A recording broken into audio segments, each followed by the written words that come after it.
Holy cow, it's time for another Sacred Cow Barbecue. Grab a plate if you're hungry for some truth. We're here to free our minds from our collective BS, our belief systems programmed into us through a lifetime of indoctrination by school, church, and media. No subjects off limits. Why? Because it's all connected. Stay tuned.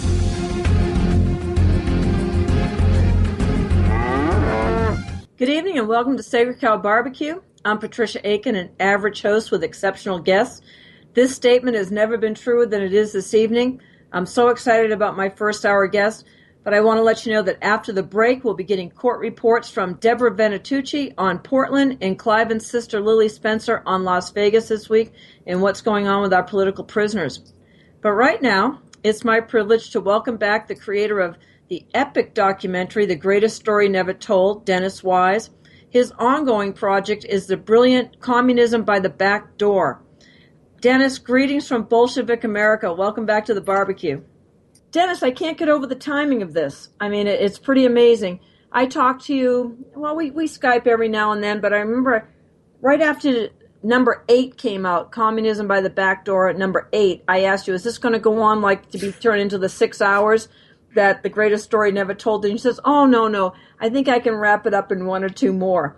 Well, right. We're now at number 18. What the heck is happening? Well, to be honest, when I start these documentaries, I don't really know how long they're going to be. I just hope that they're not too long because, one, they are quite hard to do and are taxing, and two, they are quite long for the viewer. But I just kept finding information the longer I went on, and I felt it went stronger as I went on. So I just go with the flow at the moment. Well, I can see why it's this. I don't think you're ever going to be able to wrap this one up until they put you in prison or kill you, one or the other, because this is the story of what is going on here, and it's been an assault. I was reading Rudy Stanko's book, The Score, and he's going, wow, I had never, it's been going on since the Civil War and before. This is an age-old struggle that we're facing. It certainly is, yeah, and hopefully, at least I'll be able to shed the old story by the time I've finished. And I'm not far off, I don't think, Don't count on it. What I found, I thought number 18 was as spectacular as the rest. You create these gems.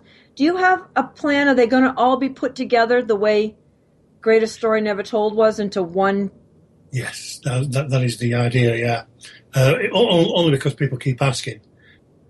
I mean, The Greatest Story is still a big favourite with a lot of people out there. And this really is just, it shows since 1945 why, how, and what has happened to get us into the situation we are today. Well, if people don't understand World War II, and many, many people don't still, but through your work and other people that have been getting this word out, people are waking up, and we're really seeing who the real enemy is. Well, that's half the battle, obviously, because if you don't know who the enemy is, then, you're shooting in the dark. Well, thankfully, for some reason, and I can't explain it, but YouTube have put The Greatest Story back up on YouTube again. Yes. You've been fighting a war over there, and so have some of the other documentaries. So what's going on with that? Well, we just kept complaining, and obviously we just left the channel up there, and then one day, all of a sudden, it was back on. Simple as that. Wow. Well, I think banning something actually gives it more notoriety and draws more attention to it. That's probably why they put it back up. You're probably right. So tell me, what kind of, before we talk about Communism by the Back Door, sure, what's going on with The Greatest Story Never Told? What kind of feedback are you still getting from that? Well, I've got to be honest, it is the documentary, and these aren't my words, but it is the documentary that is changing minds which you'd have thought were impossible to change because of the doctrine over the last 70 years that America and Europe has had. And you can just simply see by the comments that people are coming on, and most people know the truth when they see it. Well, I always say to them, research and don't just take my word for it.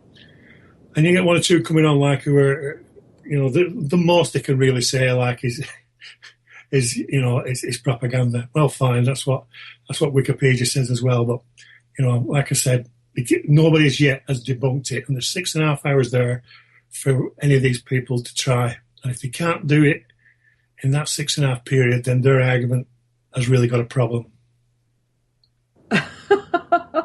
Exactly.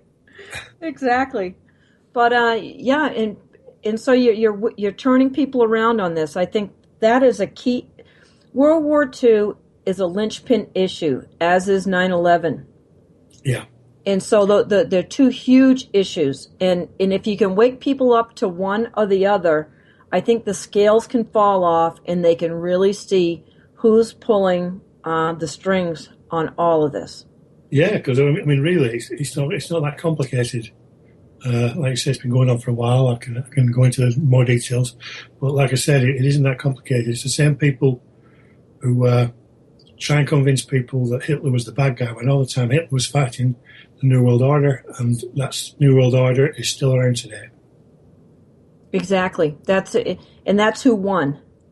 Exactly, and that's why we're in the position where you've got this Marxist feel to the world. We've got gay marriage, and you've got arguments over gender toilets, and kids being taught at school that you don't really need to be a boy or a girl. You can decide yourself. All these crazy Marxist policies. It shouldn't be a surprise to anybody because they did win World War II. Yes, exactly. And what would Europe look like today? Here we have the refugee invasion. What would Europe look like today if Hitler had won? Well, the thing is, I think that's another big point that people watch the documentary. And although the documentary finished in 2013, we do mention quite near the end how Europe has been, or Germany at least, has been invaded by outsiders, and it hasn't got the same culture as it was. Well, it's even worse today, as you know, because of 6,000 a day still arriving, and the millions what appeared last year. And the problem is, what a lot of people don't understand is like Merkel let say, for instance, 2 million in by now probably.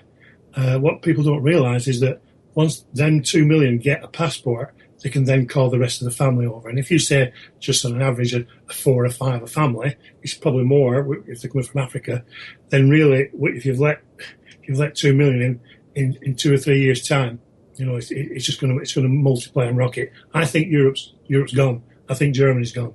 I'm only being honest there. I hate to say it, but I don't see any way back for Europe. No, I'm afraid that you're probably very accurate about that. And it's amazing that Merkel, how is she still in office? Well, I mean, she's a puppet, so, puppets don't move unless the puppet master wants them to move. But can I just add, I forgot this one as well, that they're trying to get Turkey into the EU as well. And if Turkey succeeds, which it looks like they will be doing, that's another 80 million Muslims going into any place in Europe that they choose. It's over. It's over. I'm sorry. They've done exactly what Adolf Hitler said they would do. They just took the time. It just took time. Yeah. Right. Yeah. It's just, where's Charles Martel when we need him? Exactly. Is there any way for Europe to?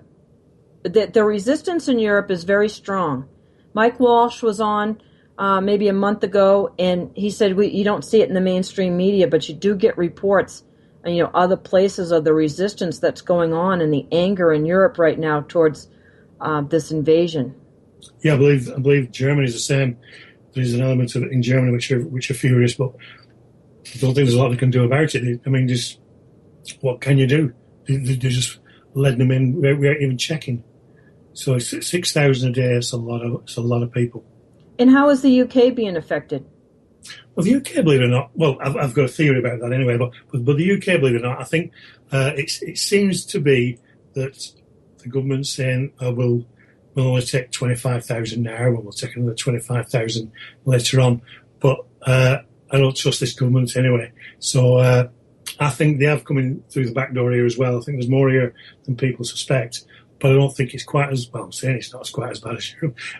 But it's been going day, on longer. It's been going on longer there. Yeah, well, I was going to say, I'm saying it's not as bad as Europe. London now is the white people are in a minority, and only earlier this week, it was announced that Christianity is now in a minority. So it's the same. It's the same, really.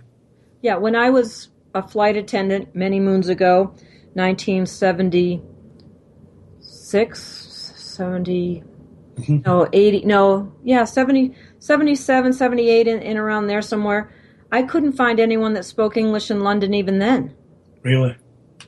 Yeah, and I remember getting off the metro in Paris one day and hearing an English woman. I go, "Oh, the English are in London, are in Paris." Yeah. Well, it's I've had dealings since the 70s down there, and I think since the 90s, you could see, there were just huge areas of foreign areas, if you like. Right. And it's obviously got worse because even if they don't come in, they're all giving birth. Right. And they're giving birth because they're incentivized to do so. Mm-hmm. And white people aren't having children because it's too expensive. Yeah, exactly. Right, exactly. Well, that's one thing I have to say about our Mormon friends here in the U.S. They're the only white people still having children, still having large families. Right. Well, I've got to be honest. My research took me down that road as well, and I don't really trust Mormons. Why? What do you mean? Well, I've studied Freemasonry a lot in this past few months, and the Mormons seem to crop up one or two times too many for me, anyway. Oh, absolutely. The hierarchy in the Mormon establishment is definitely Masonic. All the signs are Masonic. The architecture is Masonic.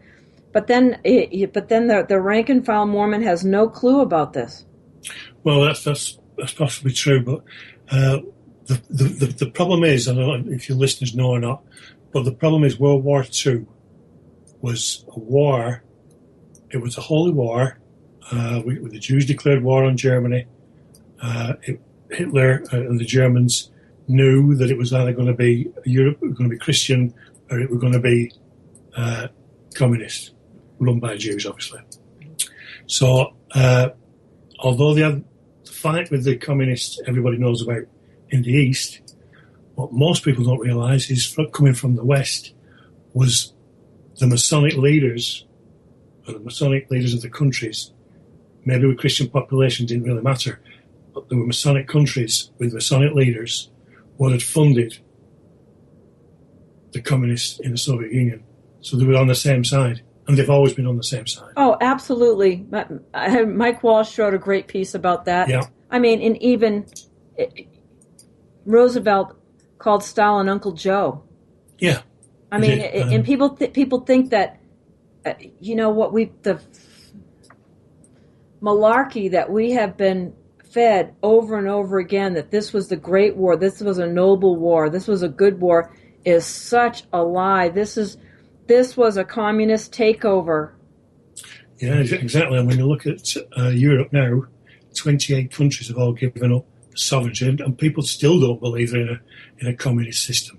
All the power now has gone to Brussels, and obviously that means that any of these countries like France or England or anywhere have no say now. I mean, if any laws are brought out or they decide to put 1 million refugees in the country, you've got no say. You've got no vote. It doesn't count for nothing. This is a totalitarian dictatorship. Been planned for a long time. Yeah, and you have to give them, I guess, kudos for their patience and their gradualism. Well, not only that, the tight knit. I mean, this has been going on for centuries, and yet it's a hand-me-down. Freemasons obviously helped because they kept the secrets for them. I mean, basically, if I can just give you a quick rundown. I mean, Britain more or less went Masonic in 1717. France then went French Revolution in 1799. So this is where we're talking about where it's coming from. I mean, the American War of Independence was really a Masonic war, where the U.S. Masonic Masons, should I say, actually won that war. But then, you get to a point when once Rothschilds had gained the Federal Reserve in 1913, that was then handed over then back to the British Masonics, who of course run the finances and it's all controlled from London. I'll do an episode on the City of London as well in the Communism by the Back Door. So you've got to understand that Masonic England, Masonic US, and Masonic France won World War One. So at that point, they wanted to get the League of Nations up, do exactly what they've done today, with the United Nations. But the only problem was, oh, by the way, I forgot about this one. In 1921, they funded the Russian Revolution, so now we've got four Masonic major countries. Right. So along comes Adolf Hitler in 1933, he throws a spanner in the works. What's he do? First thing he does is get rid of the bankers and he closes down Freemasonry. Yeah, all wars are bankers' wars. Exactly. So he's fighting now Soviet Union. He defeats Britain and France, and at one point he has freed a lot of Europe up of the bankers. And this is the side they don't tell you. And if it had beaten the Soviet Union, which he nearly did, but obviously the funds from Britain and the arms from America, etc., saved Stalin. So we all know what happened. And here we are today with the United Nations, which is run by the Communist Manifesto, and the EU is the same. And it's America. It's not coming from outside America; it's coming from within America. These people have been in control of the American government, and they're traitors, really. They're stripping you people of your rights, and they're putting themselves around the world trying to kill off all the sovereign leaders, all the sovereign countries, because they want one world government. But the only problem is this time, I feel there's another spanner in the works, and that's Putin. You think Putin's a factor? I think he's a factor for a couple of reasons. Number one, obviously they want a one world government. I don't believe that he does want to be part of the New World Order, and it's also probably the last Christian nation on this earth, and they want to destroy Christianity anyway. So I think he knows it's going to happen. It's just a question of when. Well, okay. Putin is still that puzzle wrapped in the enigma to me, because it's such a turnaround. Here we had Bolshevik Russia, the Soviet Union, the fall of the Soviet Union. Some of the henchmen, the Khazarians still run so much of that. How is Putin different? Is there really a way to be ex-KGB? Well, his story is that he was actually baptized a Christian by his mother. And certainly there's footage on YouTube. This doesn't prove anything, I know it doesn't. But the fact is, it isn't what he says, it's what he does. And there's, without doubt, Syria would have fallen by now. And believe you me, they did want to. His name's black over here. Putin's just another Hitler. Now, you can't be 100% sure, but I honestly feel if it's not the case, it's over anyway. So I'm just looking at, the point being is that they hate Christianity, and that's why they took Soviet Union down the first time. People think that communism were kind of a working class thing. It wasn't a working class thing at all. It was funded by Wall Street. Absolutely, and actually, the Civil War here in the United States, so-called the War of Northern Aggression, as I call it, was actually. The Tsar of Russia actually said to all these other countries that were poised to get into this fight, that if they did that, they'd be at war with Russia, and he sent warships and supported Lincoln. The Rothschilds never forgive him, and they have a long memory. And I think that's the same with Putin, and I don't think Putin is unaware of it as well. So what's the balance of power here? Well, at the moment, he has enough. Obviously, the Soviet Union went through a stage when it collapsed, and the United States, mainly under Bush, went around the world doing whatever they felt. And during that time, Putin slowly and surely has built up his arsenal again to the point where he's actually backed him off. I think if they felt that in any way they could have took him when he interfered in Syria, they would have done. But I think it's going to be another slow process now. They're going to build up in the Ukraine. There's a hell of a lot of bases around Russia ready, to be launched at him. And I think it was only last week when he said that they're now building a defence system to minimise the missiles that are pointing at him. He's he's decided that he's talks enough talk now, and he's spending money on that missile defence system. Well, this is a fascinating role reversal here. Unbelievable. To have the Ukraine threatening Russia when the Ukraine was decimated by Stalin with the engineered famine. Yeah, for sure. And there's a lot of ill feeling against Russians now in the Ukraine. So I can understand that. But I honestly don't believe that Russia today is the same as the Russia before it fell. I honestly believe it's a different Russia altogether. Well, I'd say Mike King from Tomato Bubble agrees with that. And that's good to know, because the more they agree with me, I tend to think I'm right. Yeah, no, it's and to see other people that really look at things in depth the way that both of you gentlemen do, and I'm sure Mike Walsh probably agrees with you, and so it's I look at people that really dig deep into history because you have to know the history of it. You can't just come in fresh and just look at what's going on and understand it. There's no way. No, well, can I just tell you a little story? Of course you can. What it was, I can't find the video on YouTube anywhere, but there was a time when Putin was going for the elections, in Russia. It was one of the candidates there was up against him, was backed by the Rothschilds, and they wanted him to replace Putin. This is a true story, and Putin kind of turned it on its head, because he's a chess player, as you know, and he offered his rival the top job if he became, the president, which he accepted, and it totally scuttled the Rothschilds. So it's been going on for a long time. I mean, I don't think, obviously Syria has upset him, but it was going on before then, I think. You know what I mean?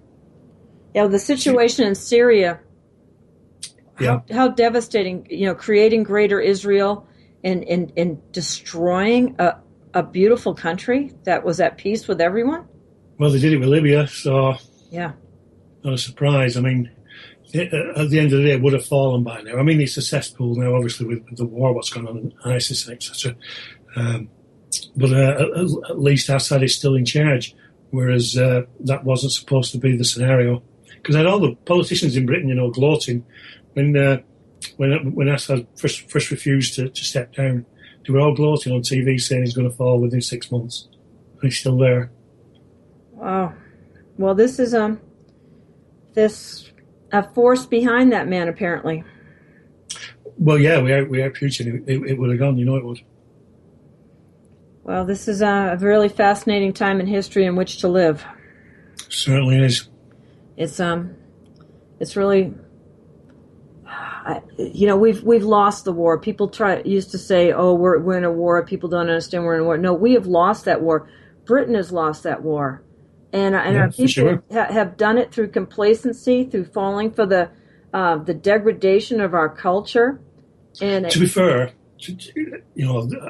I can't blame a lot of people. I mean, there's some historians over in America who've done some great work, but they've all missed the Hitler thing. Even Bill Cooper, I did that episode on Bill Cooper's work, and even he categorically stated that the constitutions weren't being since 1945 being upheld, and he didn't click. Yeah, that's funny. That's funny that William Cooper didn't get it. I mean, now there's Eustace Mullins. There's a few. It seems like Eustace was coming around. He was buying. Let's talk about that for a minute. Let's talk about Andrew Sutton, because that needs to be unwound a little bit. Because I know, oh my gosh, like the internet is just loaded with, Hitler was, a Rothschild, and Hitler was this, Hitler was that. They have to because all they're doing, they're putting barriers up for people to stop investigating, because they know how easy it is now on the internet anyway. And if they can put barriers up like a Rothschild or the bankers backed him and all this kind of carry on, and Rothschilds funded both sides, it's the easiest way to just stop people dead in the tracks, because they're already got a certain amount of brainwashing anyway. So, and that's all that is, but it is effective. It's hard to break down. But I mean, the truth of the matter is that at the time America was in a recession, and Germany was a powerhouse, and there was no war actually predicted at that time. So when these firms were dealing with Germany, they had to really, because their own citizens were struggling anyway, so they'd been mad not to, and that's just been twisted now. They said, Hitler financed the war, all this kind of carry on. No, there was in a recession trying to survive, just like capitalists would do. Right, and Hitler wasn't a total fascist. He needed business there, and of course he did, yeah, sure. Yeah, well, and so what is Andrew Sutton? Tell me about him. Who is he? Give us the rundown on why people should be skeptical of everything he says. Well, he's an author which brought out a couple of books. He brought out, the Bolsheviks were, in fact, I'm not convinced he totally convinces everybody the Bolsheviks were funded by Wall Street. But he brought out a book about it, and then he brought a book out about the Third Reich being funded by the same people, Wall Street, and he's just saying that Hitler was just the same as everybody else and was a puppet. Where what people don't understand is after World War II, I think it was 36,000 books were deep sixed in Germany, which buried completely. Wait a minute, can you say that again? I don't think our listeners heard that. Okay, 36,000 books in Germany were deep sixed, which means they were buried. Wow. And they changed all the text in the school text. They even changed the speeches of Hitler to make him sound more warlike, more of a warmonger. This all can be found in there's a book out called The War of Many Fathers, and he cites some great points. But anyway, so you've got to understand that. They couldn't even speak his name in 1945. It was against the law. So once they tied up all, and I believe Germany's still tied up today, but they tied up Germany, then all the Jews came back into Germany, replaced everybody who Hitler had put in charge, and they're still today. And so, all the publishings and all the media, as we know, they control. So no book actually gets any life or air unless they, say so. Sure. Well, I know the libraries here in the U.S. were cleaned out. Yeah. Probably earlier in the 60s. I have a friend that has an extensive library, and he said all those books were available at the library at one time, and you can't find one of them now. Yeah, well, they're wiping history clean, you see. And so, consequently, books like Anthony Sutton are welcome. And there's a few other books as well, like Jim Marrs is another one. Alex Jones is another one, if you like. Yeah. These people... they kind of run along with the agenda, or the gatekeepers and direct people off. Right. So how about exactly David Icke? Well, I believe David Icke's the same as well. Right. I've heard from several sources, and I haven't really heard nothing that's changed my mind, or seen anything that's changed my mind. So yeah, unless you're in a bunker like me and just getting material out there, through the internet, nothing else will move. Yeah, well, that's pretty fascinating. I think most of the national, talking heads, whether they're in alternative media or mainstream media, are bought and paid for. That's right, and I'm not quite sure how many people know the full extent of it all, because it's all run on a need-to-know basis. So you will have some people who are running along like a chicken with no head, not exactly knowing what they're doing, but they're actually doing the bidding of a bunch of traitors. But the goal is obviously,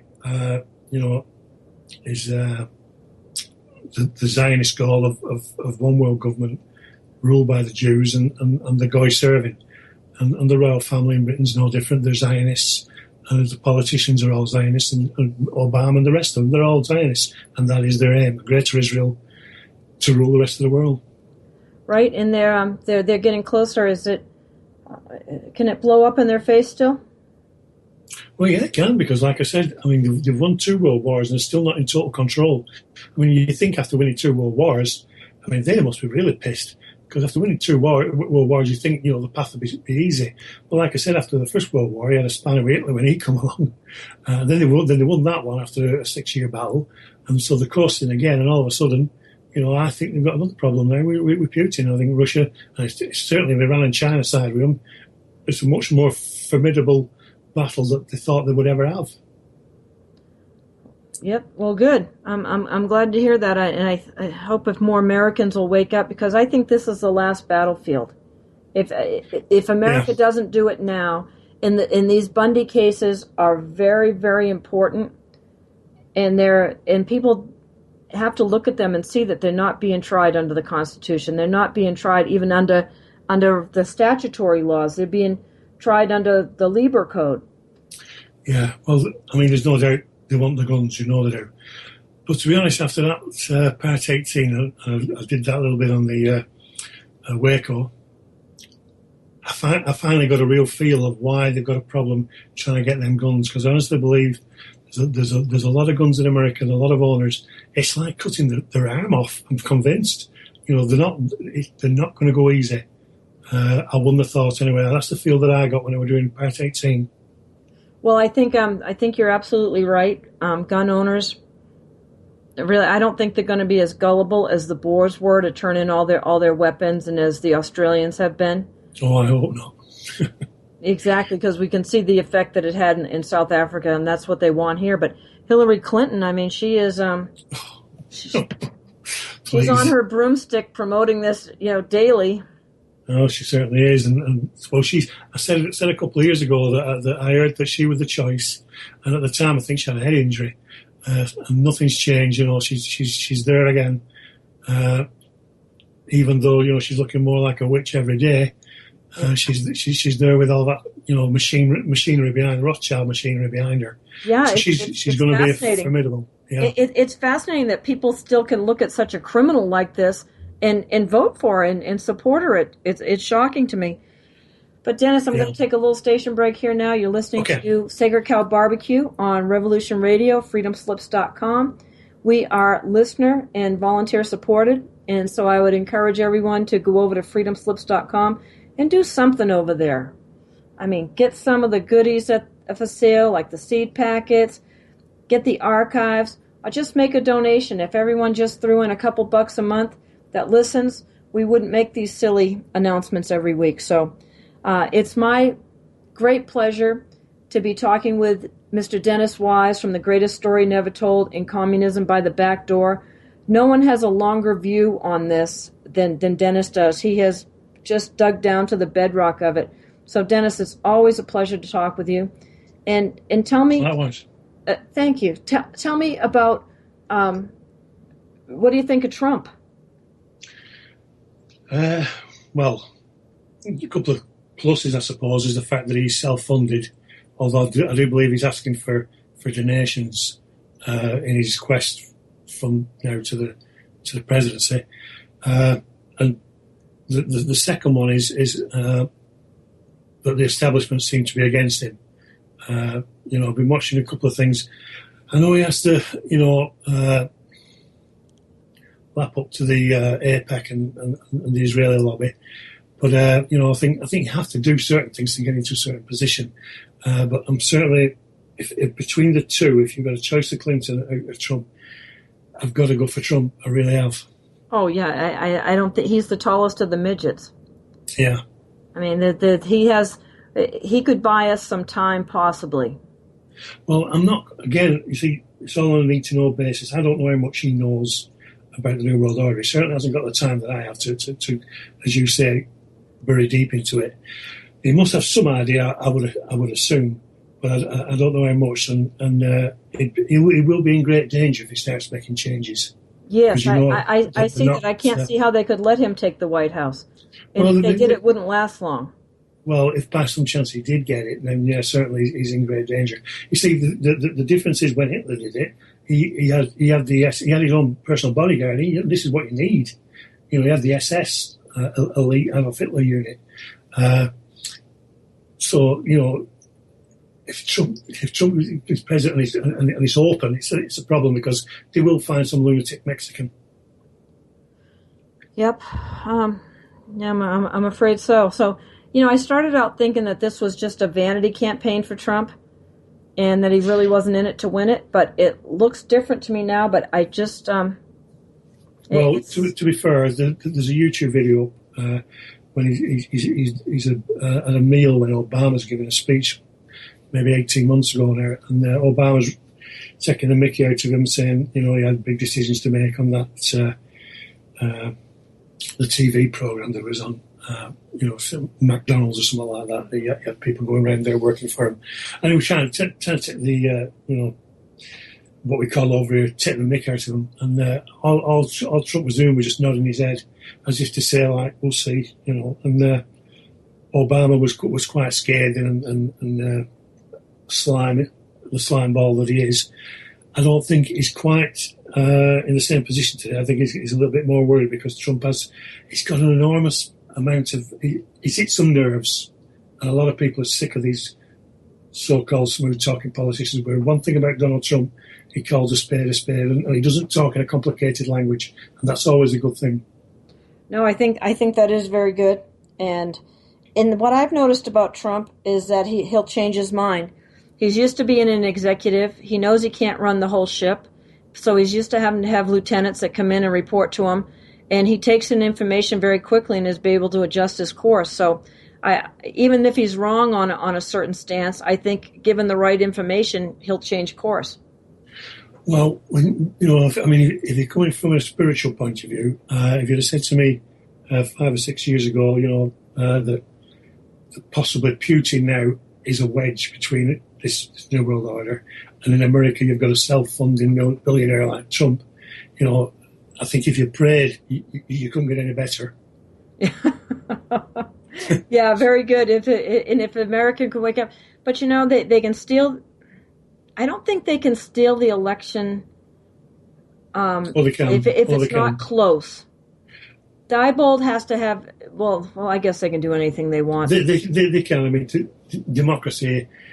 I mean, people are fooled by the word. You know what I mean? Yeah. I mean, you know, if they can, you know, if they can swing a few million votes, which I'm sure they're capable of, they will.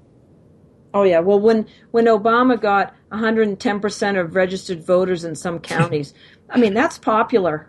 Yeah. That's really popular. And to be fair, I don't really think he's fulfilled what the coloured people of America have thought he would do. I don't think he's done anything for them, to be honest. Oh my gosh, it's just like South Africa. They come in, promise them everything, but do nothing for them. They're actually in worse conditions now than they were 8 years ago. Yeah, I can believe it.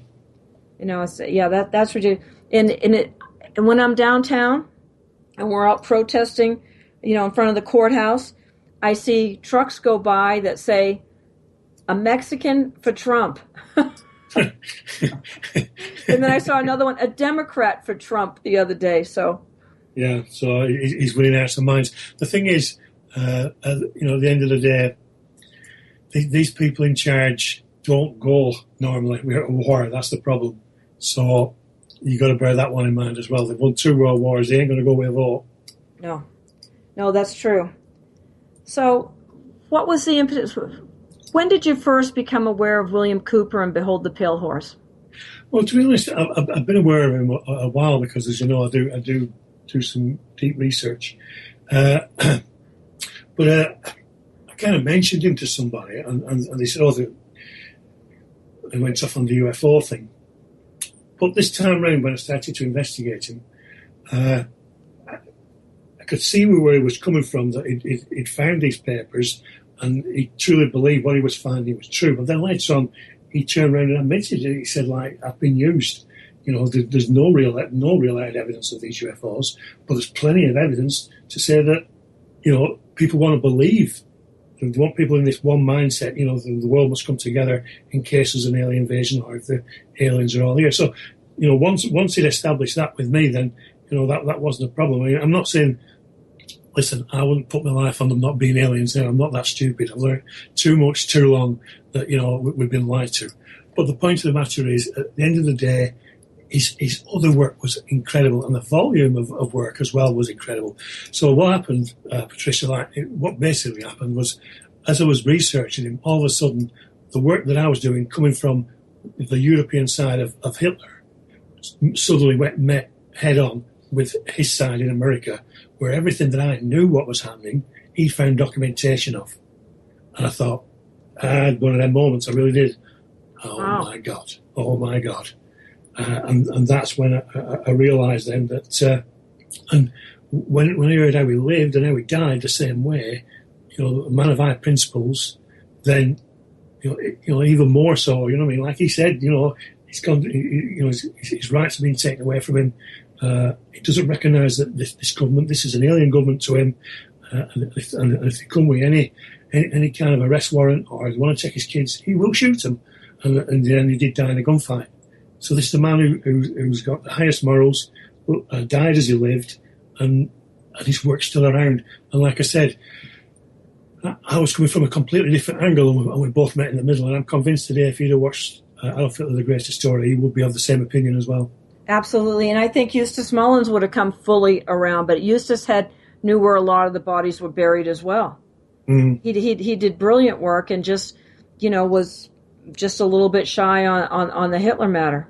That's right. But like I said, the indoctrination has been unbelievable. That's why this documentary, the first documentary, is so incredible. I know that's why I've done it, but believe you me, I watch it sometimes. I think, how the hell have I done it? But when you see all the comments on YouTube or the emails that I get, and the guilt that's been lifted off a lot of people, because obviously after that World War, anybody connected to Germany or Austria or any of them countries were carrying this guilt around for years, thinking that they were in the wrong and they'd murder all these people. And that's the propaganda against them. Yeah. I think that's mind control. Yeah? It is. And whenever I meet people of German ancestry and they are apologetic about being German, oh man, I pick them right up and compliment. Well, listen, America don't do many. Nothing without Germans. Exactly. Our ethnic European German component here in America built America, along with the Scots. The Irish were the laborers. They have nothing to be ashamed of, and everything to be proud of. I did this. I've done many talks. I did this one talk one time, and I met an Austrian. Well, actually, I was talking to her boyfriend who was English, and he said, "I'd like to meet the Austrian girlfriend." Oh, pleased to meet you. And he said, "You will not believe," said that up until she watched that documentary, she was a completely different person, shy, hardly raised a whimper, just head down all the time, hated Adolf Hitler, hated her own country of Austria, and hated anything to do with Germany. And suddenly she saw the documentary, and it's a different woman, and he couldn't be more pleased, and I couldn't be more pleased for him. That's wonderful. Give people back their dignity and self-respect. Sure. Oh, yeah. That's a wonderful thing, Dennis. Yeah. It really is, and there's millions out there yet to learn it. Is your film being translated into other languages? Yeah, it's translated on YouTube by a few people. I think it was in Finland last time I saw. But the people on the website were having some problems with it at one point. But I'm assured they're cracking on with it there. So hopefully it's going to be available to as much of the world as possible anyway. Well, I think it's a wonderful thing, Dennis. What a labor of love you put into that. And now with communism by the back door, I don't see that wrapping up anytime soon. Well, people ask me why I did it, whatever, and like I always say to them, one day I'm going to meet my relatives, and I know that some of them were murdered after the war at Blueberg. Right. And I can't face them and say that I did nothing, for sure. Absolutely. And your avatar, you're going to meet him one of these days as well. For sure. What a guy. Yeah. John Amory. What a guy. Yeah. Incredible. There's so many deep, heroic stories about people that knew the truth about Hitler and knew the truth about America and Britain and stood on the right side. Yeah, for sure. And paid the ultimate price. And paid the price. For those people who don't know, John Amory was the son of a Conservative MP, refused to fight Germany because he saw that there was fighting. If he did, he would be helping communism. So he left England and went to fight for Germany, and was captured in Italy at the end of the war. When he came back, he was brought back to trial at the Old Bailey, and everybody thought that he'd pull some strings and his father to get him off with it because his father was quite high up in the government. After a couple of minutes in court, he interrupted the judge and said, look, let's not waste any time. I plead guilty. The judge said to him, you do know it carries the death penalty. Treason. I totally understand. And so he was given the death sentence after only a couple of minutes in court. And then Albert Pierpoint, the famous hangman from England, hung him, and after wrote in his biography that he was the bravest man that he ever hung. It's an incredible story. Bravest man that he ever hung. Wow. Yeah, and he hung some people, by the way. Well, we have a lot of great witnesses that are cheering for us on the other side, I think. I hope so. I hope to meet them all one day. That's right, but not too soon. We got some work to do left here. Oh, I don't think it's over. I look at all the symptoms. I see how far it is. I know what their goal is, but I just hope and pray and share the right intention that enough people wake up to put a stop to this. Because when you look at it, when I saw the Hurricane Katrina footage, I remember I was on Maui at the time, and people were leaving Houston, and I said, "There's so many of us. There's no way they can control us if just more people would wake up." Yeah, especially with guns. That is a problem. But the main aim of the documentary was to alert people. I mean, I saw some YouTube videos where people were getting stopped by these inland border patrols, which used to be on the border, but were now brought 100 miles into the country.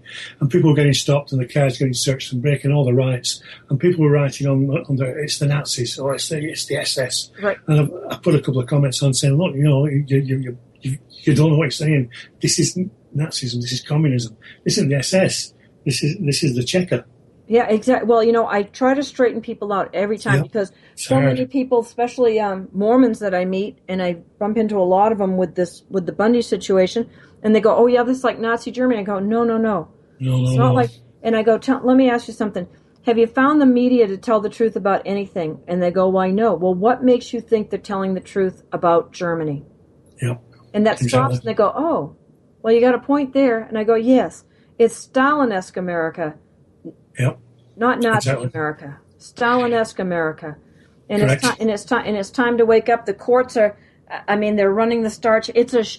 Right now, it's a show trial for both cases in Oregon and here for the Bundys.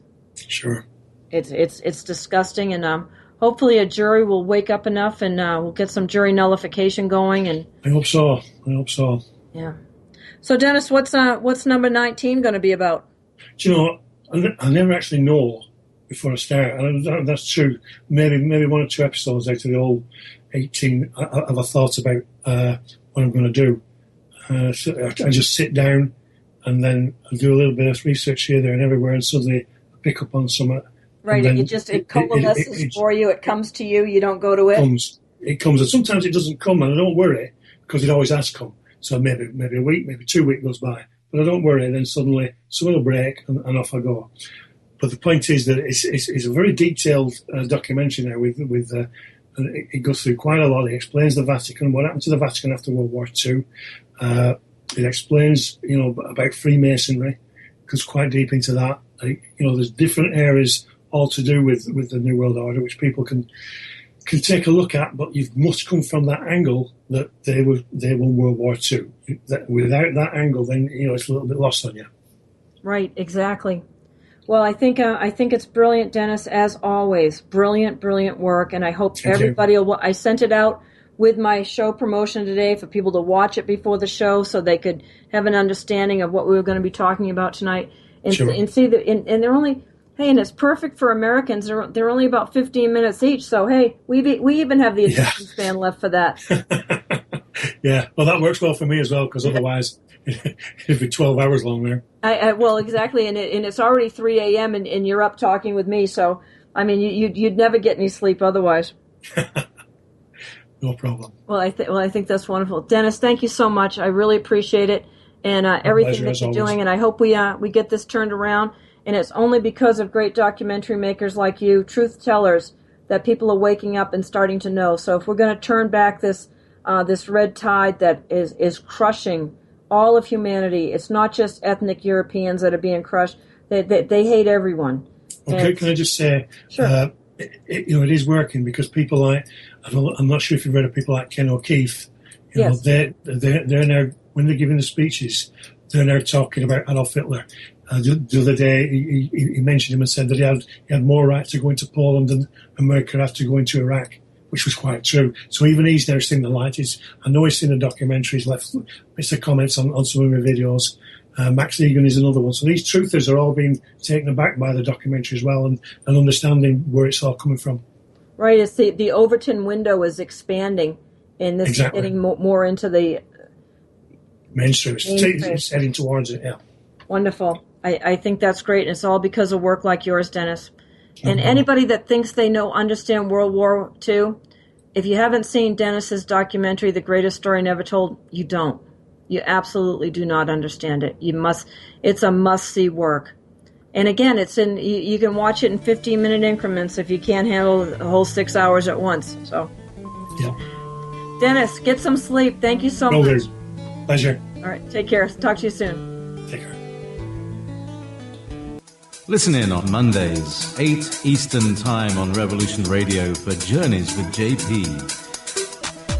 With a variety of guests, each giving their perspective on their journey into the now.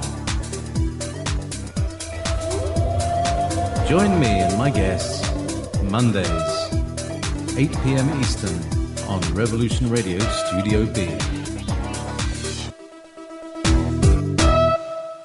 Every Tuesday evening on Revolution Radio at freedomslips.com, we present our goddess spiritual warrior, Kathy Bilski. I command. I call to the architect of the universe's divine creators and ask for permission to quantum leap the world in all life forms on all planes and dimensions, seen and unseen, connected with planet Earth, to let us go beyond our known potential into the greatest unknown golden age the universes and worlds and all planets have ever. The opinions expressed on this radio station, its programs, and its website by the hosts, guests, and call-in listeners or chatters are solely the opinions of the original source who expressed them. They do not necessarily represent the opinions of Revolution Radio and freedomslips.com, its staff, or affiliates.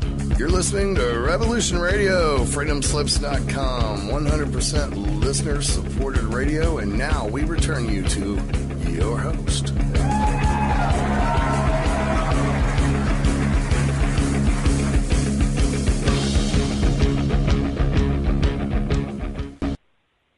Welcome back to Sacred Cow Barbecue, everyone. I'm Patricia Aiken, your host here this evening.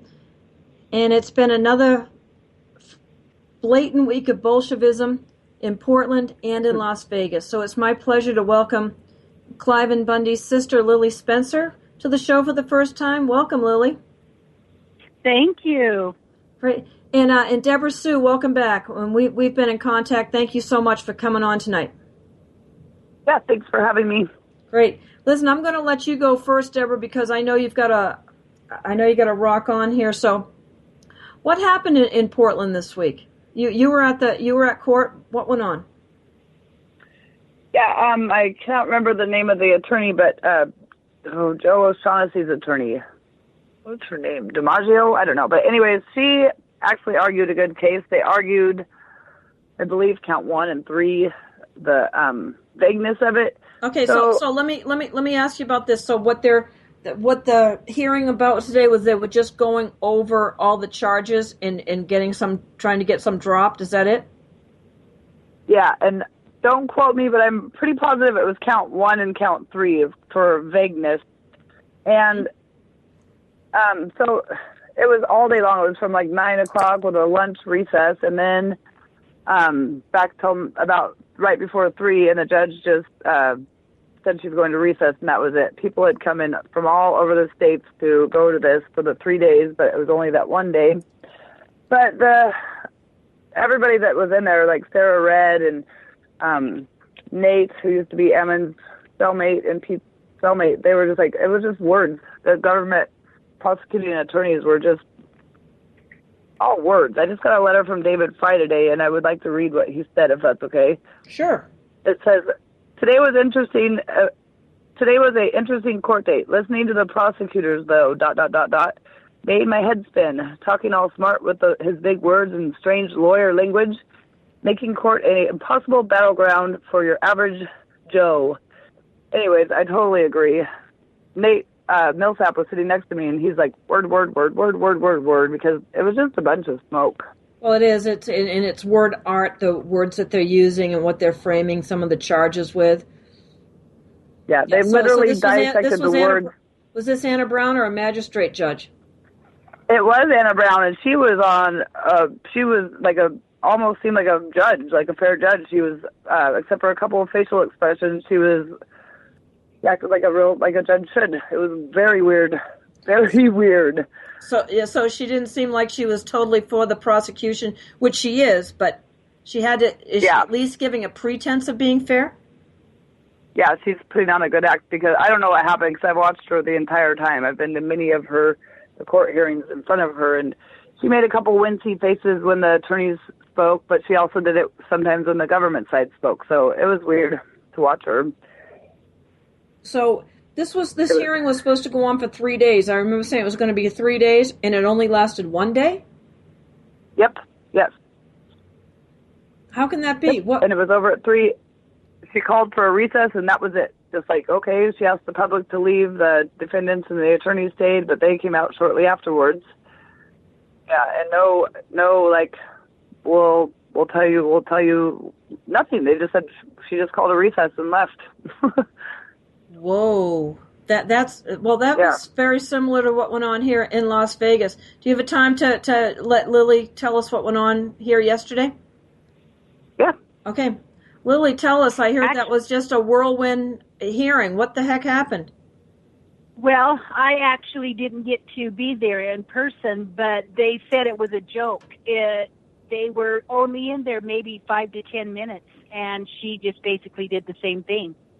She act like that, she wouldn't let Cliven's lawyer talk anything. She just said a few words and said that he can't be released and he's not trustworthy to be out in the public. Just the same, just the same craziness. The same rhetoric they've been using. Yep.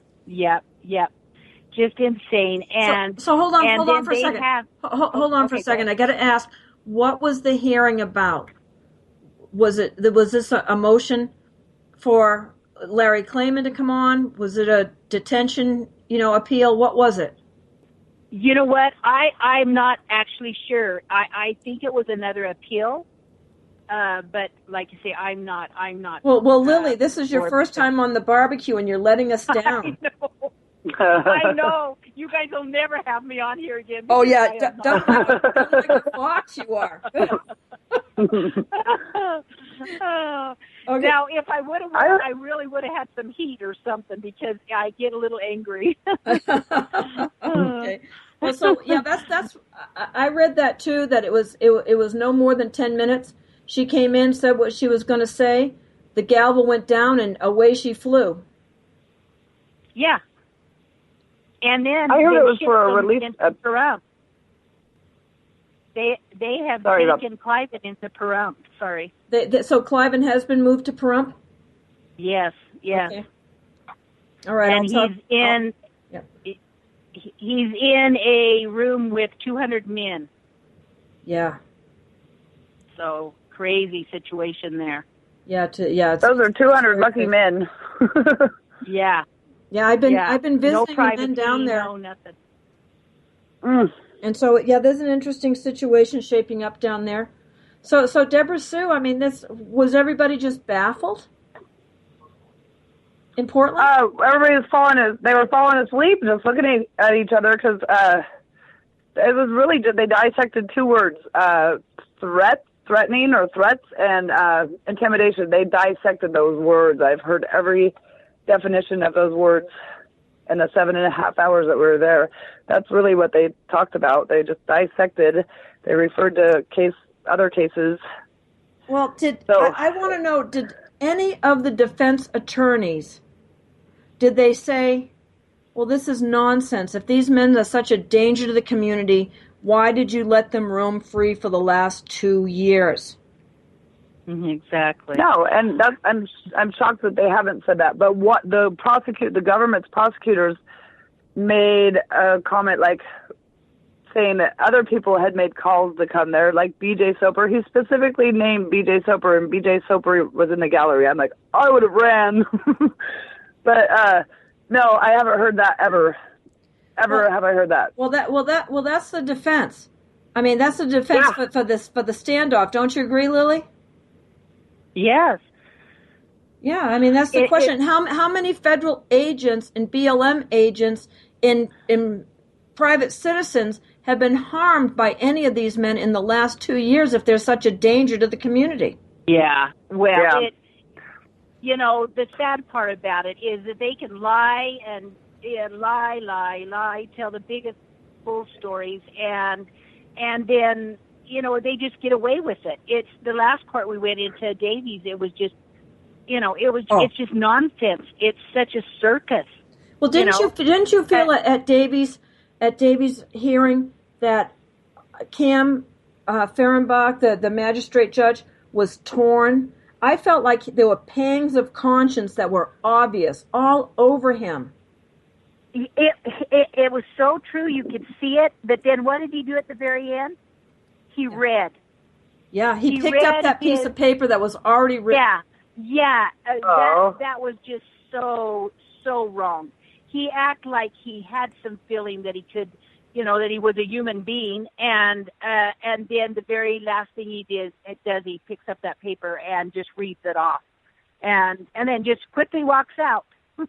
Like, I can hear you and I can kind of feel the truth, but as a judge in this court, I can't tell the truth. I can't judge on truth. That's what I felt, and that it makes me so saddened to know that there are people that, just like that judge, I could tell, as Patricia could, how he was feeling that these guys are good guys. I could feel that because, man, our hopes would be kind of rise, and we'd go, oh, maybe he's getting it. And then he read off a piece of paper. I mean, he couldn't even have the decency to pretend, say it in his own words. He had to read it. Well, I think he did that purposefully to show that wasn't really his decision. He was trying to send a message that he's not in control of this thing.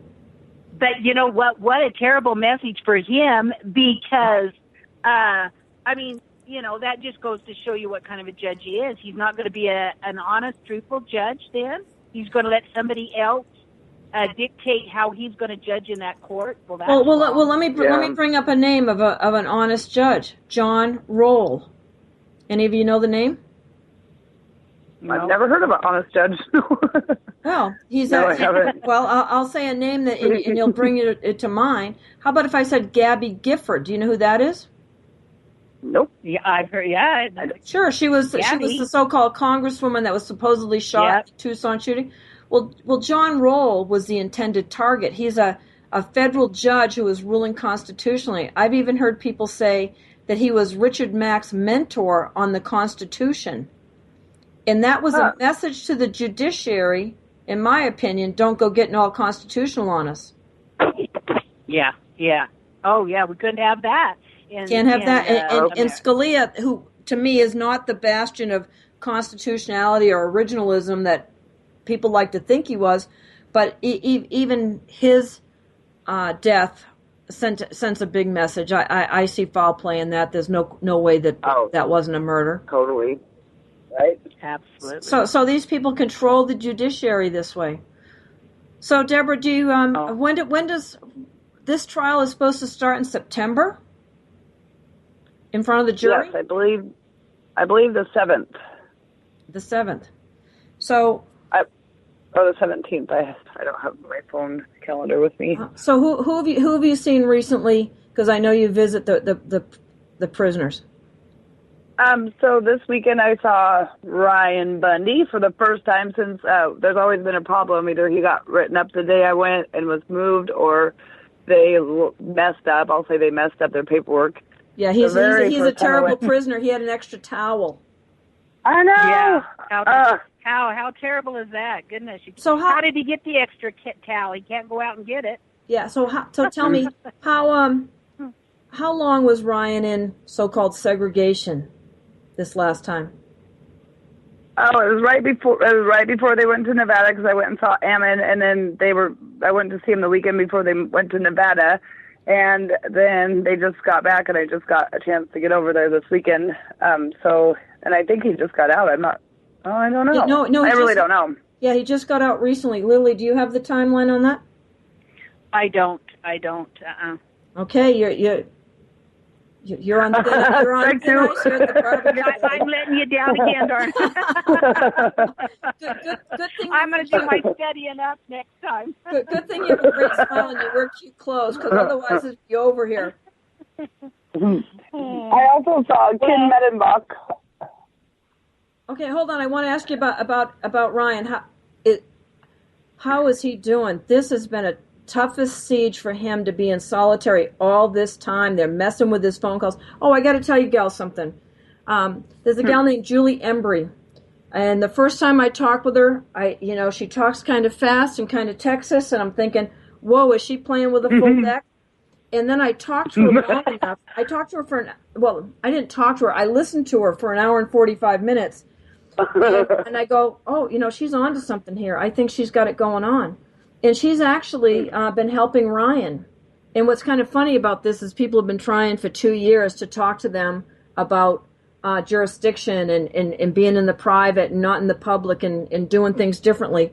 And so finally he's getting it, and he's trying to use her as assistance of counsel. Well, they keep shutting off her phone calls to him. And so really, so you're worried about some little hairdresser in Texas that uses 5 exclamation points when she's, sending you a text message? Really? She sounds like my sister. They're afraid of any kind of truth. It doesn't matter whose mouth it comes out of. They're afraid of the truth. Yeah, exactly. So I think she has to be over the right target to be taking this kind of flack right now. So you'd think if she was a scatterbrain and kind of crazy about this and, patriot nonsense or whatever they want to call it, that they would let her go ahead, tell him all you want, because they would want him to use that knowing how ineffective it is. But it has to be effective, what she's trying to tell him. Otherwise, they'd be letting her talk. They're trying to block it, yeah. Exactly. Absolutely. So was Ryan in better spirits? How'd you find him, Deborah? So through all this, I've met really neat people, and I met this guy named Roger Widener, who used to be a prosecuting attorney for the government in the fraud department in Portland. He's 77 years old, and he's been protesting the government, the corruption in the government, for like 30, 40 years. So I asked Ryan to put him on his list, and he's very interested in meeting with him. So this Roger, you should Google Roger Widener. He's amazing. He's going to hopefully go in and see Ryan this weekend. Spell his last name for us. Weidner. Okay, Widener. Got it. Yeah, if you Google him, you'll see he's fought the bar. He's been arrested, put in mental wards because he's fighting. He always says, I was the government. He's so precious. I love him. And so I met with him in the park the other day to show him some legal paperwork that somebody had sent me. And hopefully that does some good, because he's got some really good knowledge and experience. Okay, so that's the paperwork that you and I know about? No. Not this that is one? different paperwork. There's somebody that likes to stay on the down low that's working behind the scenes that thinks he came up with a silver bullet, he calls it. Okay, all right. So I sent that into... Yep. I don't want you to divulge the source. Don't divulge what it's about. I just want to know the one that you and I are working on. So, okay. Nope. Okay, cool. And so, what did he say? So that that was our first time meeting. I talked to him on the phone a couple times, and so what did we talk? We just had a good visit. We just visited. That was the first time I met him. I'm like, it's so weird because I've seen him on TV, and then I feel like I'm almost meeting a movie star when I meet these guys. Like, I was so happy to meet all of these guys, and they're just sweet. They're all really good people with good hearts. It's so disgusting what the government's doing to these guys, and here's how I got involved. I saw the Bundy Ranch on the news, mainstream news, in 2014. I'm like doing backflips in my living room. I'm like, look at these people. They're standing up. And so they relit my fire that was burning hot years ago. So now I'm on fire again because of these guys. Yeah, and you're making lots of money on this, aren't you, Deborah? Absolutely not. I wouldn't. I've got a big phone bill every month. Yeah. Okay, well, I just want to bring that up because sometimes we get accused of doing this for our own gain. Yeah. Oh, no. It won't take me long to count up how much I've made on this. Yeah. I had somebody send some money to somebody sent money to a PayPal account just yesterday because I've done a few favors to get the legal paperwork in there, and I wouldn't have accepted it, but I'm a single mom and I can't afford it. But I have. No, I'm not making a penny off this, and I wouldn't. If I made a penny, I would put it to the attorney fund. Right. So, Lillie, how's Cliven? Yes. Last time you saw him, he's been in solitary, but this has got to be a real shock to your system to come out of solitary since February and be with 200 people. Right. Well, when Carol talked to him this morning, he was a little down, of course, because here he is in a room with 200 people.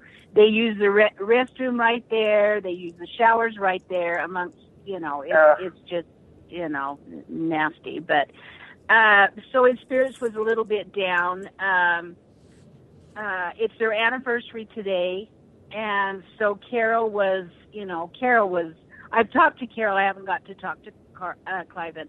But I did tell Carol this morning to tell him that I loved him and that to stay strong and send him hugs and kisses, and he sent some back. So, he's trying to do the best he can. Let me ask you something. Has he always been a sweet brother, or was he kind of a rascal growing up? What was he like? You know what? There's 12 years between Cliven and I. So, he's my only brother. And so, as a child, a small child, he was just that great big brother, But I was always, when I got to be, 6, 7, 8, 10 through there, I was his little sidekick. He would take me, we'd go down the river, we would, check the cows, we would do hay. And the thing that I remember, Cliven, he always would whistle or he would sing to me, and he was a great brother. And, we lived on the ranch, so to get to go to town, which was Mesquite, which was big stuff for us. Up to Mesquite. Had to go into Mesquite, which was teeny tiny then. But if I got to go to town with Cliven, he'd always buy me a soda pop or something like that. And as a little girl, that was a big treat to be able to go to town to pick up, supplies or whatever. But he would always whistle. It was always, and we'd make up different songs. And I remember when he was plowing and leveling some ground, he had this tractor and it had like big hips on it almost. And I would get on there and we'd go down and up and down the field and sing, and he'd whistle. And so I have some really wonderful memories of Cliven. He was a great big brother. I have a big brother, 13 years older than me, and older. And I had that. He was my hero. Yeah. I remember one time my mom said he came home, and my mother said, "You didn't forget our birthday, did you?" And my brother just came up I was sitting on the front porch, and he looked at me and says, "You don't care, do you?" And I go, "Nope. I just love to be in his presence, Yeah, yeah. And that's the way it is. And like you say, to only have one brother, then, hey, we always said he was spoiled rotten because he had all us girls and Mom to spoil him, Well, good. You trained him right. You trained him right. But then he didn't think he was too spoiled because he had to take care of all us girls, and our dad worked away during the week, so he felt like he was probably pretty loaded down. But yeah, he's always been a great brother, and let me tell you, amazing father. he has, as everybody can see, he has taught his children some valuable lessons, how to be honest, trustworthy, to, love our country and to stand up for what is right. I know even just as he was raising us as little kids, he would really express how important it is to always stand up for what is right. And he's been a good dad and a wonderful grandpa. And I think that's the hardest thing for all of us, is to, just like today, I've thought all day, here it is, their anniversary. Carol and Cliven should be able to be down on the ranch with all their kids and grandbabies around them, loving and celebrating this wonderful event, to have a mom and dad that love each other and raise good children and have 60-something grandbabies. And here he is stuck in a prison with 200 men. Yeah. By people and hasn't done anything because people wrong. hate him and what he stands for. He Right, stands. I know. He stands in the way of their total domination. Yep, it's so true. And if I had one wish, my wish would be that the American people and the people all out the world could really understand what great men they are. And there's not one of them, from Cliven to Ryan to Mel, Ammon, Davy, and all the patriots, that would not give their last drop of food, their shirt off their back, their whatever it may be, to a stranger or anybody else. And and then these are the kind of men that are being treated like they're murderers, and it's just insane. It's just so wrong and so saddened. Yeah, it's absolutely disgusting that the government's getting away with it so far. But we have something that they don't have. We have the truth on our side and the Almighty God. Absolutely. Amen. And you know what? I want to just tell a little story about yesterday. I'm pretty tough, and as Bundy women, we've had to be pretty tough, but. And that is one thing I want people to know. We do trust in the Lord, and we do know He has our back. And yesterday, when I heard, about the court and stuff, because I normally try to be there, and I wasn't able to be there yesterday. And so when I heard the outcome, I was really discouraged, and I kind of just had a little come apart. I sat down and just kind of started crying, and I just said, where is the justice, And then I just thought to myself, I opened my scriptures, and right there, the Lord gave me the answers. He said that who will judge, I can't, quote it exactly, but it's to the fact that who will judge another in a false way will be, in a harsh way, will be judged the very same way. And that was my answer to my prayer, my frustration. It was, and I thought, I just prayed and said, "Thank you, Heavenly Father. That's exactly what I needed to hear, because it's I think but we want some justice now. I believe there's justice in the afterlife. I believe that from what I hear from I've probably watched every near-death experience video on YouTube. I mean, I have, and people talk about that panoramic life review, where they see what they've done, that they're back in that scene again. They feel it, but they also feel the feelings of the other people and the ramifications of that. So I can't wait to see some of these people. I can't wait to see Harry Reid's panoramic life review. Oh yeah.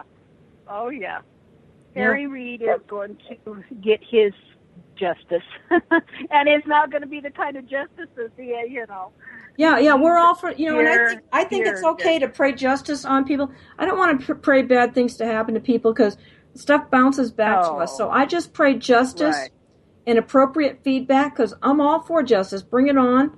I take a bunch of it. Right. And you know what? I really feel sorry for a man like Harry Reid that could be so I don't know. I don't even know how to explain it. I want to say just influential. Because to think that you would want to purposely treat people so unjust. You know, I mean, I've always been taught to take people for their word, that, you know, that there's good people we need to, you know, and man, you know, he's messed my my whole pure thinking up, is because I can't comprehend the evil and the terrible things that he chooses to do for money, you know. Well, that's sociopaths. That's the definition of a sociopath, that they have no conscience. Deborah Sue, do you have a comment? Yeah, narcissistic. Yeah, narcissistic and sociopathic, definitely. Yep. And it's just like you say, just has revenge for anybody that's trying to do anything good, you know. I mean, you know, here this simple rancher that has, you know, ranched his whole life, that, you know, it's been in our ancestries for, you know, hundreds of years. And, you know, Harry Reid can't stand to think that there's honest, good, hard-working men, you know. Yeah. Because I don't think he's... I haven't met a rancher I don't like yet. Yeah. I mean, well, I didn't. Think about what is a, you know, a rancher has to learn to work hard, be honest, and a good day's work is worth something. You know, if you don't accomplish the things that you put out in a day, then, you know, the next day you go forth and it's going to be a tougher, longer day on you, you know. And they purely do it out of love for their family and for their, you know, the land. I mean, that's the other thing I'd like to share about Cliven. There was never a time that I went for a ride in the hills, the desert, the mountains, down the river, anywhere we went, that he was not always showing me the beauty. I mean, he'd say, look, sister, look at that beautiful flower, or look, sister, how that plant is growing like that, or, you know, look, sister, how that water's digging through there, how, you know, how the river flows. And I mean, I could tell you millions of examples of him, you know, explaining to me as a little girl, and it's still today. You know, look at the clouds. Don't we live in the most beautiful place? It was those comments all the time. I mean, he loves the land. He loves what he does. And for these people to say that he's destroying things and doesn't take care of his cattle, and that he doesn't care about the tortoise or that is so opposite of Cliven. Well, you know, that's because we live in opposite land, Lily.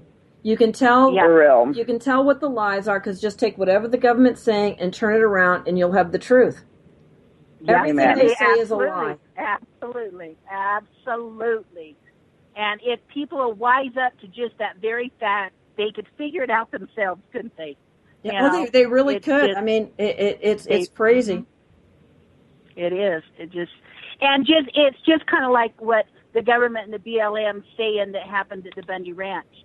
Oh yeah, I know. Isn't it hilarious? It's hilarious.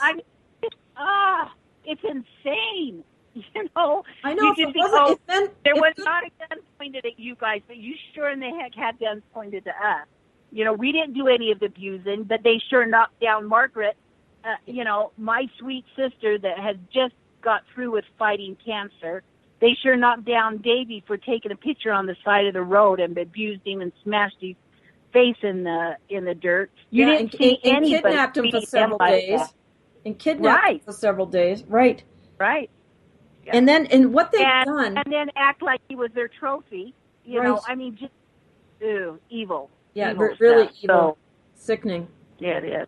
But in what they've done with these arrests, you know, that none of these men, they could have just knocked on the door and said, "Are you Dave Bundy?" Yeah. Well, you're under arrest. Would have been fine, but no, they have to do this big power play, and that's why they've done that intentionally, so they can say, "Oh, because we felt endangered by them."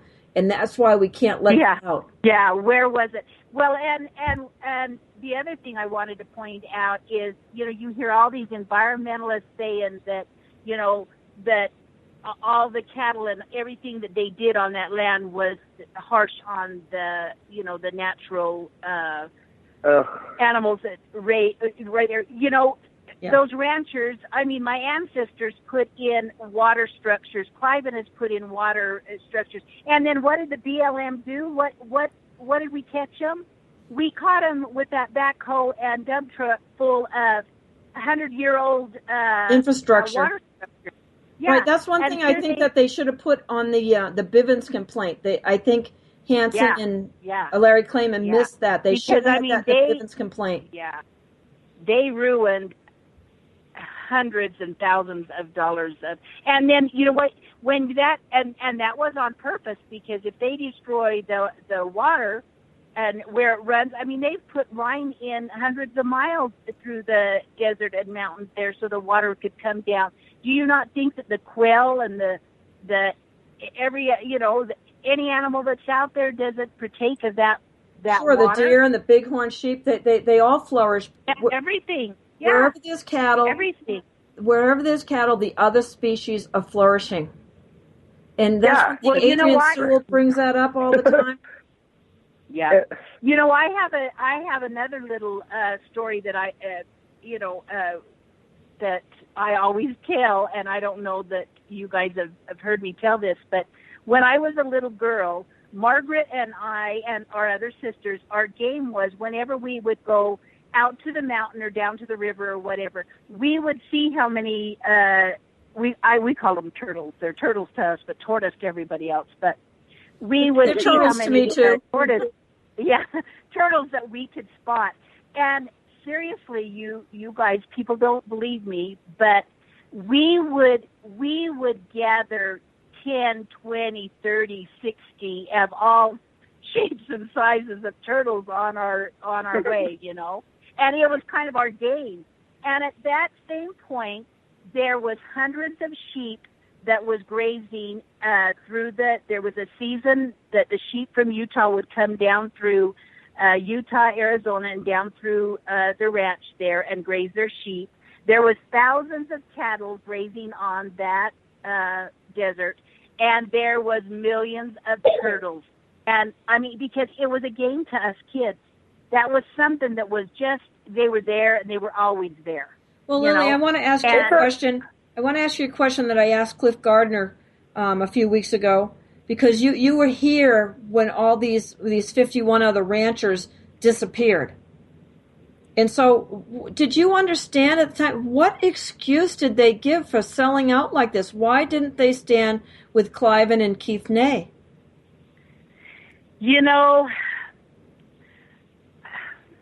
I really don't know. I think that they were afraid of the fight. It was very sad to watch and comprehend, because they all run cattle, and some of them was our relatives, some all friends and neighbors, of course, and just little by little, I think they just could stay strong enough, and they just inched them right out of it.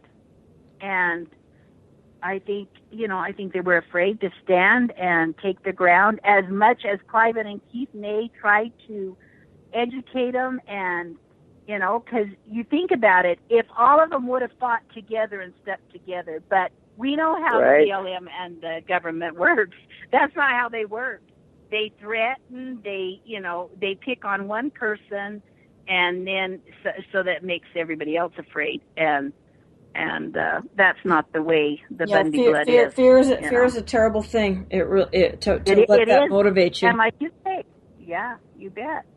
And after a while, you get extremely tired and fatigued of the mental game that they put on you. And I understand that totally. Yeah, after so many years, they just caved, But that's why our country's in the way the state it is now, is that very same reason. You can look what happened in Oregon. Look what they've done in Horry County in itself.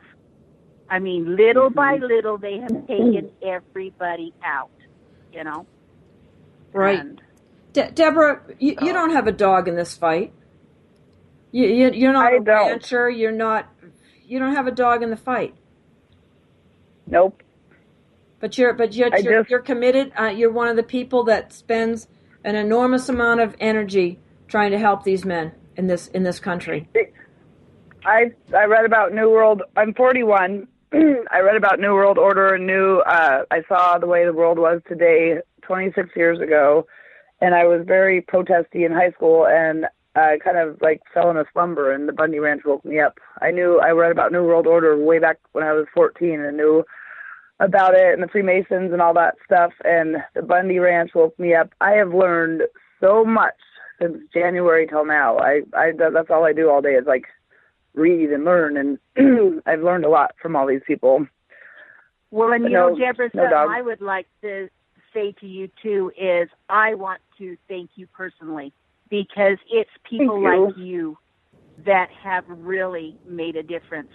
I can't thank all the people enough that come and helped. And let me tell you, I will never, ever look at people the same again.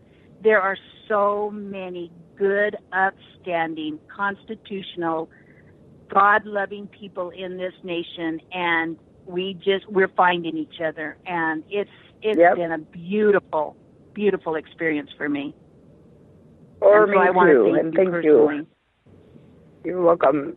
I'm honored to be involved. Here I am, some total stranger, and I just want to say today's the 4-month anniversary. I don't know if anniversary is a good word, since LaVoy was murdered. But the day after he was murdered, I ran over to Portland. I just started putting notes on the guys and Shauna, all the people that were arrested that day. I'm like, call me, put me on your list. And that's how I got involved. I was just disgusted. And I know how the Portland jail works. So that's how I got involved. I have no dog in this fight. I just care. And they're fighting for my children's freedoms. And right. They don't know me, and they're standing up. This is a brave, brave, brave thing to do. I couldn't believe they were doing it in 2014, and when they did it in January, I didn't sleep hardly at all. I watched every live stream, every Facebook post. I was just like, oh my gosh.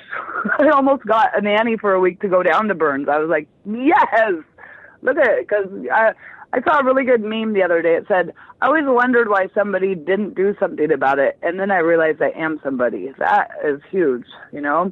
You know what? And that's so true. You are somebody, and you are making a tremendous difference. And that's what people need to know.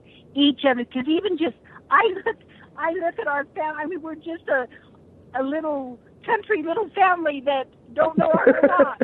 And look where we're at, And so, God puts us in places that we need to be, and Deborah, you're one of them, and Patricia, you the same, and there's hundreds and thousands of them just like you, and we appreciate you both. Well, we think this is bigger than the Bundys. It's bigger than the Finnecums. It's bigger than the Pitchers. Absolutely. This is a totalitarian Orwellian nightmare, Bolshevik style that we're facing. And if we don't stand up for you folks and all the rest here, that there's got to be some line drawn in the sand here. Yeah. And I think I don't know if holy war is the word, but I think there's a way bigger picture. I think it is good versus evil, and there's a way bigger thing going on than just. Oh, absolutely, and it is good against evil. That you hit it right on. I'd like to encourage both. My guest last hour was Dennis Wise. He made an epic documentary. Started out to make a 90-minute movie about what he knew about World War II. And he ended up making 6 hours, and I would highly encourage you to watch it. It's called The Greatest Story Never Told, and he's followed it up with a series called Communism by the Back Door. And the one that he just released, Lily, I think you're in it, and some of the scenes from the standoff are in it, and it's number 18. Uh-huh. I talked to him at number 8, and he thought there was going to be 1 or 2 more. I mean, it's now at 18. And they're only 15-minute segments, so you can watch these. But you will have a whole different point of view on what's going on in our country and around the world if you will watch those videos. And their videos. I think everybody should. Go ahead. Go ahead. So they're videos that Yes, it's videos. I'll send you a link. I'll put it up Okay. on YouTube for you. I mean on FedBook. Okay, perfect. That's right. I think I have to say this: when I could watch the Bundy Ranch, the standoff when they walked them away with the horses over and over. That gives me the same emotions as hearing the national anthem. Like my throat closes, I'm holding back tears. That just moves me watching that video. I scream and hoot and holler and cry when I see that. I can watch it every day. Well, and I was right there, and it was amazing. It was. I always tell everybody that it was the most humbling spiritual experience that I've ever had, and people think I'm crazy when I say that, but it definitely was. Well, that's the ridiculous amazing thing, that there was a conspiracy. There was no conspiracy coming from the Bundy side of things. You didn't call anyone and ask them to come. Absolutely not. Absolutely not. It's kind of just like Deborah. Look where Deborah's come from. She hears it. Yeah. There's something within her soul that it strikes. This is wrong. Yep. We are human beings. That we have a spirit. We have a conscience. We know what's right and wrong, and that's what it is. It's just like Deborah. She looks at it. You watched it, and then you think, no, this isn't right. For somebody to be treated like that, it's not right. Totally. And to have these men in jail pre-trial, is absurd. Absolutely absurd. But they want to make sure that nobody gets this big idea to stand up against them again. But I don't think it's going to work. I really don't, because I know people will say, I'd be there again tomorrow. Yep, absolutely. Absolutely. Well, everyone, I want you to know I'm talking with Cliven Bundy's sister, Lillie Spencer, and I'm also talking with Deborah Venetucci. She's been our eyes on the boots on the ground in Portland, being a court observer. And this is Revolution Radio, freedomslips.com, Sacred Cow Barbecue. And I'd like to remind everyone that we are listener and volunteer supported. Nobody here gets a big paycheck. Nobody here gets any paycheck. And so if you would run over and support the studio, we'd appreciate it. freedomslips.com. Get the archives, buy something, just throw in a donation, whatever you can do to support what goes on here, because I think we're doing some important work here. So we thank you for that. And Deborah Sue, what's the next hearing? Do you keep an eye? I have a hard time keeping an eye on the docket report here for Nevada, because there's 19 men and they've got different stuff going on. How do you keep track in Oregon? I just Google in Portland Federal Court and a calendar comes up. I know that Judge Anna Brown ordered this management meeting. It's at the first Wednesday of every month, unless there's a holiday that first week. Then it's the next, the second Wednesday. But every Wednesday, the first of the month, it's been the management meeting, which is a big circus where they all come in and I gotta say this too. One time at the beginning of this month, Judge Jones, who's been the pretrial release judge for most of the guys and ladies that got out, he's like 4 feet tall. He scuttled into the gallery and sat in the gallery and watched Judge Anna Brown, and she was behaving. It was so hilarious to watch. I don't think anybody knows it. Oh my gosh. A judge can that's not watch normal. Another judge. That's something. He's a magistrate judge. Judge Jones is what you're saying? Well, I don't know. He is like 90 million years old, and Roger Widener trained under him 40 or 50 years ago. And he says that man used to preach ethics, and now he doesn't practice what he preaches. So you should have Roger Widener on someday. Well, Portland, but that was really weird. That was weird, and I know. Portland has a reputation, as in Spokane does as well, for unbelievable amounts of corruption. Yeah. Oh yeah. Yep. I think everywhere. Yeah, everywhere. But the fact that they could railroad the Hammonds, in this district and whatnot. So Lillie, do the Bundys talk to the Susie Hammond much? Not too much, I don't think. I don't know how much Carol is being able to stay in contact with her. I know that there is contact, I believe, there. But you think about how their daily life goes. These mamas and with all these babies, and poor Carol trying to take care of kids and grandbabies and sons and husband in prison. It's a task, but you know what? Well, I'll tell you, a smile on her face. You've never seen a daycare center doesn't get the kind of action that the front yard at the ranch house gets. When they say cattle, melons, and kids, they're not kidding. I mean, it looks like a daycare center, and nobody's fussing and fighting. I mean, the kids are all really well. I'm sure they're stressed now without their daddies, but it's you know it's what? amazing. Though they are still very happy children. They really are. They've been, they're talked to and they're taught, and things are being explained to them in the way that they can understand and get it. But they have amazing mothers, every one of them. Oh, yes, they amazing do. Mothers. Well, the baby that I'm probably the most impressed with is Roper. That's Stetsie's little boy. Have you lifted him up? Yeah. He is like heavy metal or something. He's this little tiny package that weighs a ton. And he's so cute. Oh, he's always got a smile on his face, that little Roper. Yeah, he is a dandy. Yeah, I'm telling you, I've never seen a weightier baby, held a weightier little boy. I mean, he is rock solid. It always kind of blows my mind. Always kind of. Yes, it's pretty amazing. Can I throw in some? Hold on, I need to have some good news. Is Arden getting some help with the ranch? You know what? They do have a lot of people that are just, on target. When they need some help, they're there. Stetsie's husband is one of them that comes down and helps. And, yep, it's amazing, but things are running. They have they have a lot of volunteer people that are always saying, let us help, let us help. Now, how much they call on them, I don't know.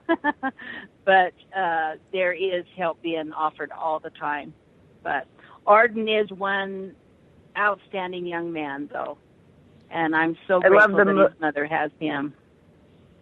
I love the video of him coming home from the dentist. He sounded like your brother going, oh, like, look at the land. I could watch that video over and over, too. Exactly. I got laughing with that. Oh, he has such a cute little sense of humor.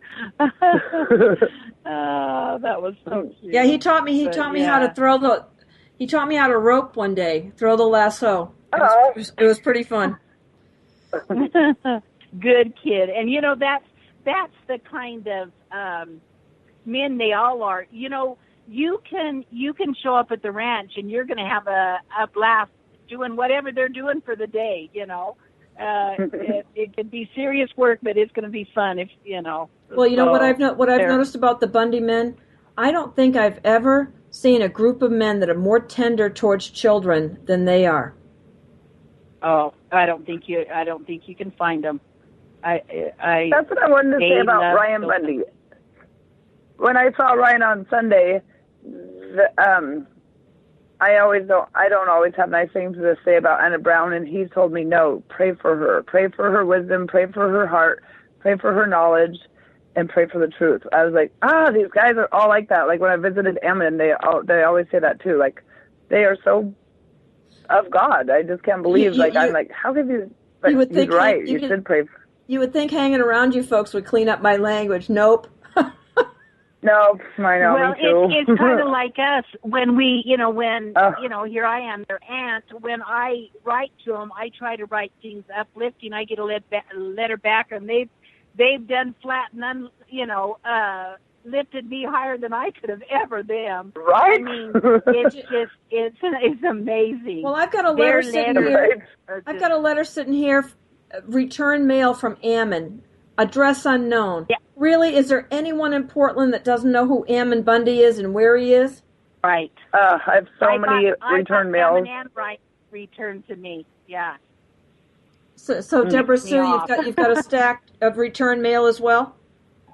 I went and bought a bunch of cards, like sympathy cards saying sorry about Lavoie and what you're going through, just sympathy cards. And they all got mailed back because I've been in that jail before. Back in the day, I had a couple DUIs and I had a revolving door there. But I would write to 1120 Southwest 3rd Avenue, and that's the downtown jail. And I know the address for the Inverness jail because I've had friends that have been there too. So they returned them all.